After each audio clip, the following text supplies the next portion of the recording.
Yeah, it's a real honor to introduce you to János Sugár. I've known János since 23 years now. In the spring of 1990, we met in Budapest, and immediately were engaged in a lot of things that were going on at the time. In particular, the aftermath of the fall of the Berlin Wall, and in particular the fall of the Ceausescu regime in the neighboring country of Romania. And as you may all know or remember, this event was related to the so-called Romanian television revolution. And so we immediately kind of got talking about the questions of media, and we've done so ever since.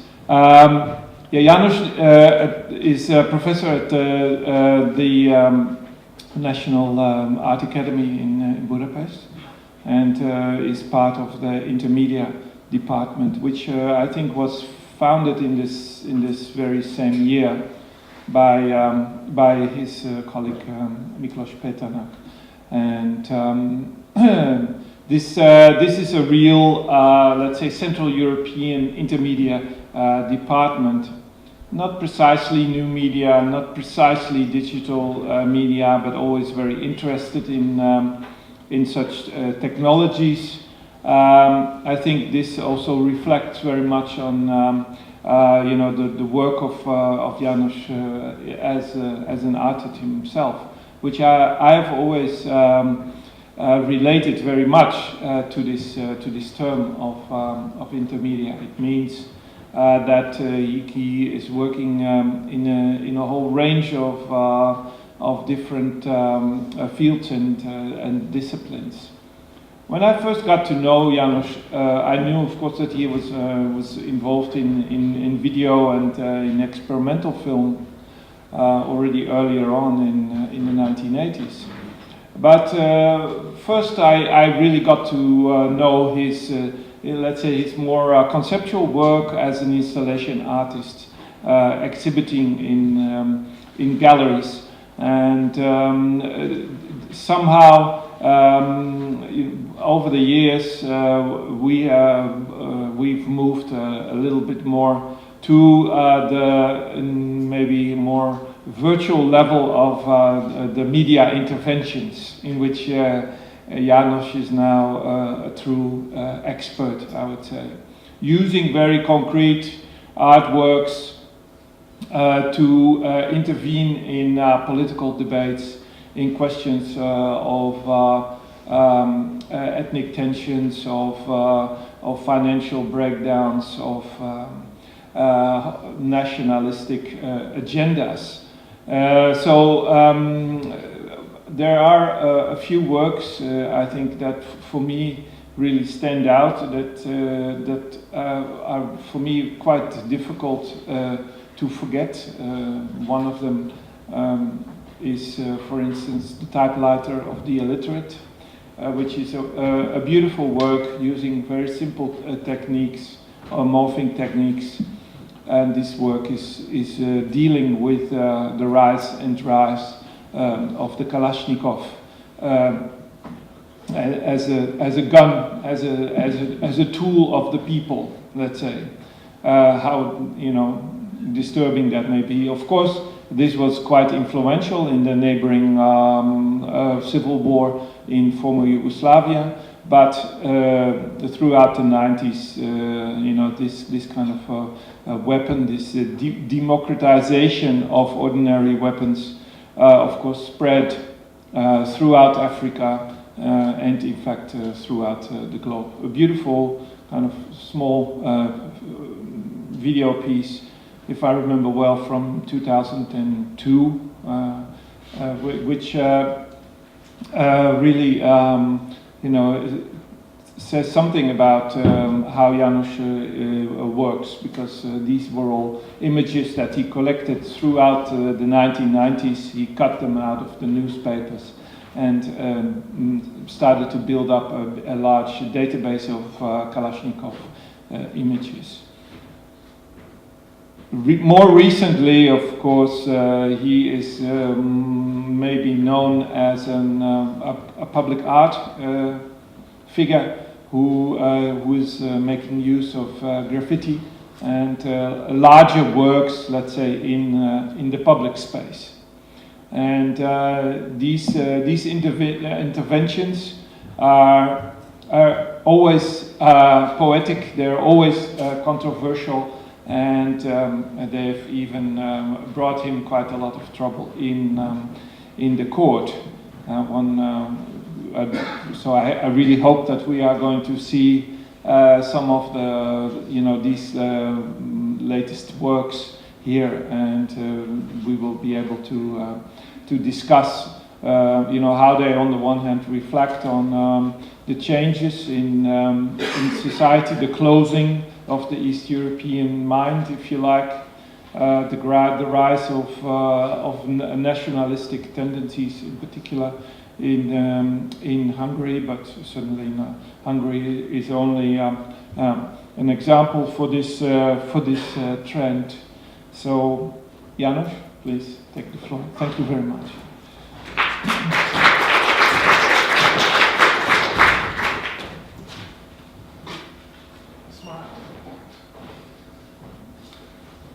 Thank you, Hed. It's really moving.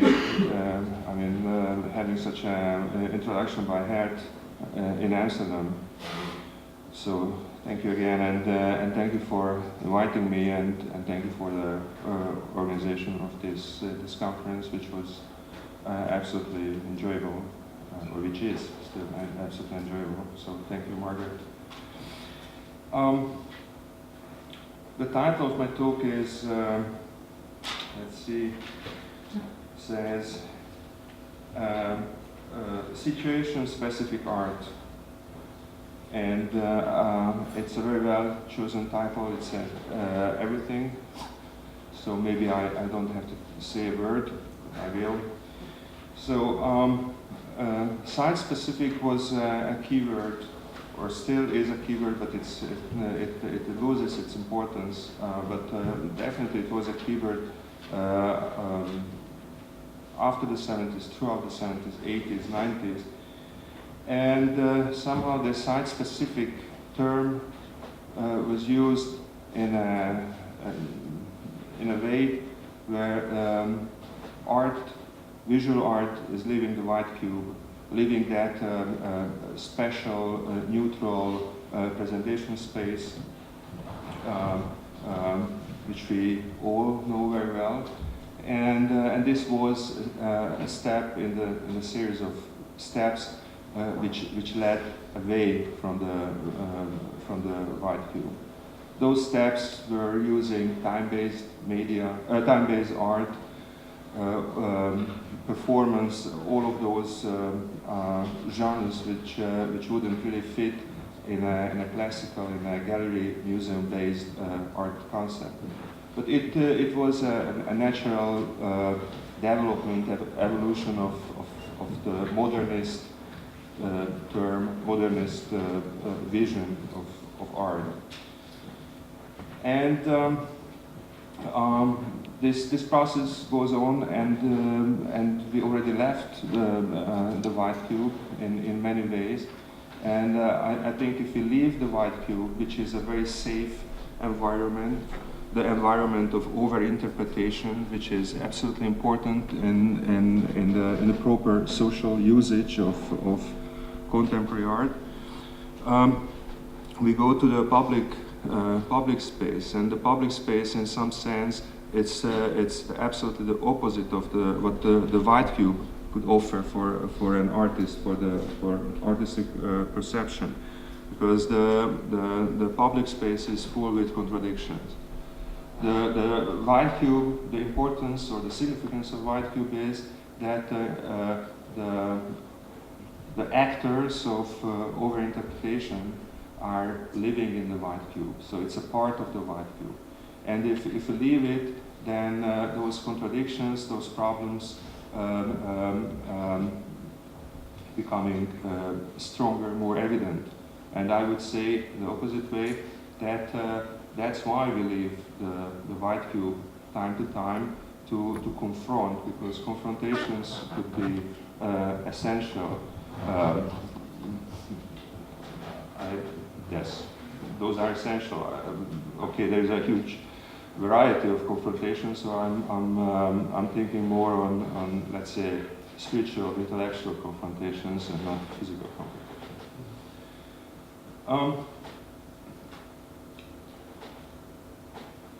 Okay, so we can forget site-specific and we can use situation-specific and what does it mean? On the level of semantics, it's quite obvious that the situation is a much larger term than a site. A site is just a part of the situation. And it's important to watch this development. That until a very long time, it was absolutely progressive and important to see just the site, especially after the white cube, because the white cube was those 0 degree of sites, because it has no context, it has no references, it's just a neutral situation. And the context will be should be bring into the white cube. The situation specific art, since it turns toward a much larger area, a situation which would contain much more things than just the site, could be a relationship and the changes in responsibility of let's say intellectuals or artists. In a world where the opportunity or the possibilities of free speech are more and more limited by the control on one hand, and the control, so we all live and will live even more in a society of control in many ways. So from mobile phones to drones up in the sky. And the political correctness that, again, because of globality, we have to learn in a very mechanical way, but anyway, it's useful, how to be, let's say, empathic and understand the other person, even if we think something completely different. So that's why the areas of free speech, and what is free speech, just in one word? I would say now here in this that free speech allows us to be to use as contradictions, because the controlled situations, the controlled speech, the correct speech, and now I use the word speech in not just the concrete but in an abstract sense as well, presses us to use very clear, transparent forms and ways of expression. And art and culture was extremely important by this point, that this is the only or the main area, and now it's the only area where we can deal with contradictions and using contradictional approaches. So we don't have to have a big system like a scientific system, which doesn't allow us to operate with contradictions. So situation-specific attitude, I guess, relies or refers to a different, a greater responsibility of the players, of the actors, in that case, the artist. The artist should see him or herself as someone who has a total competence in discussing the pressing issues, the hot issues, or discover those issues. And in this environment, probably it's also a long story. Appeared, let's say, 10, 15 years ago, the new usage of public art. Let's call it public art interventions.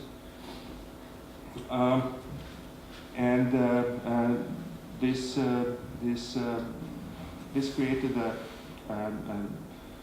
new situation and a new kind of encounter with art, because the public art interventions are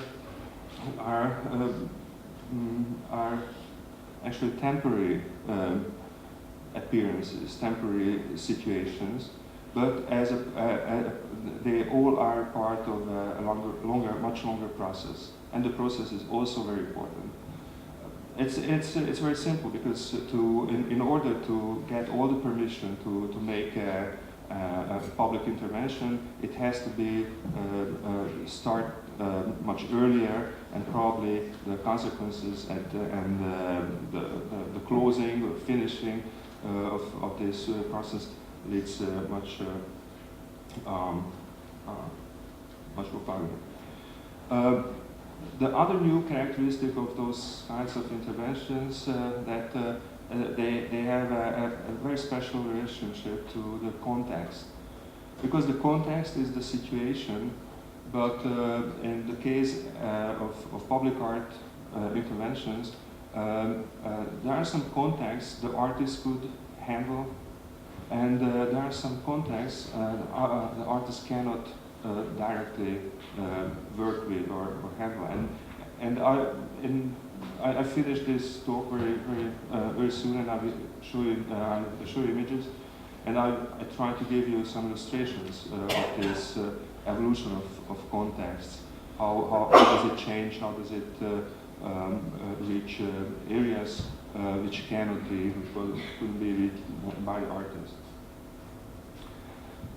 It's also very important that the public art interventions, since it's in I wouldn't say a hostile, but let's say unfriendly environment, so it's not in the friendly white cube, but it's the unfriendly public space, and it has to, each such art piece has to go through a long procedure of different permissions and organizations and financial and practical questions. It has lots of there are lots of possible confrontations, smaller, easier, and bigger, and this process unmasks somehow the society. Where are the hidden obstacles, or what can be or what cannot be accepted by the, let's say, the mainstream actors of the society? So I think such a public art intervention always has this like an X-ray kind nature. Then it could bring us some sometimes unexpected truths or a document on the actual state of the society they are living in. And another very important point, which is, I guess, I hope logically, there's a strong logical connection with the previous ones I mentioned, is that in these public art interventions, the question of success and unsuccess is in a completely different dimension, like it is in the other areas of creative activities, because even and I have also experiences in unsuccessful public art, let's say, projects. That even an unsuccessful project could work in some way, at least in that way, that it gives us an image of the society living. So now I try to move on the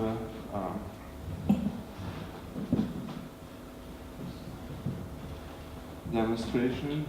It will be a bit clumsy because I had a problem with the computer, so I have to manipulate two different laptops at the same time. So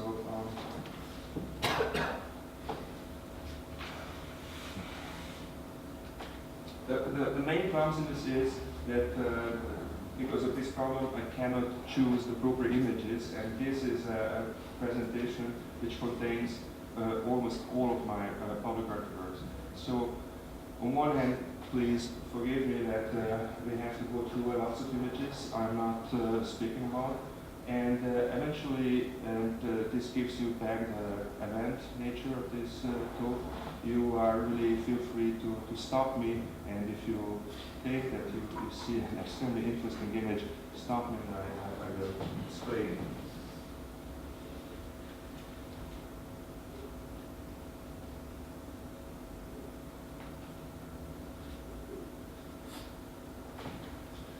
Okay,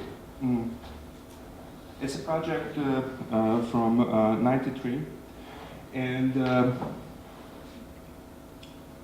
it's the, let's say, the original image of a spray graffiti. Says striptease. It means striptease. It's a Hungarian phonetical transcription, and this was made somehow the early 80s. And since Hungary, in Hungary until '89, there was a dictatorship. There were no street art graffiti whatsoever.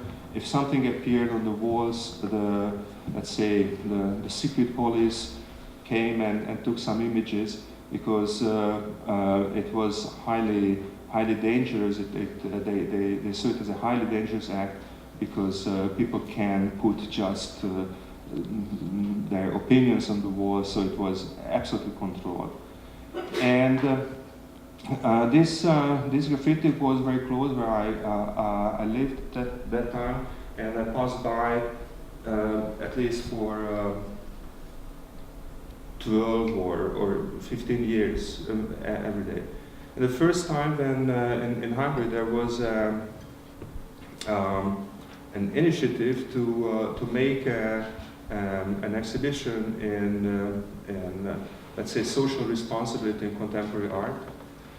They made a competition, call for works, and this was my proposal that let's take this graffiti, and I would like to take the shape of the letters in 1x1 size, cast it in bronze, and put it back exactly that way, that place where it was. This intellectual technique fits what I used to make. Otherwise, and it leads us back to the question of context.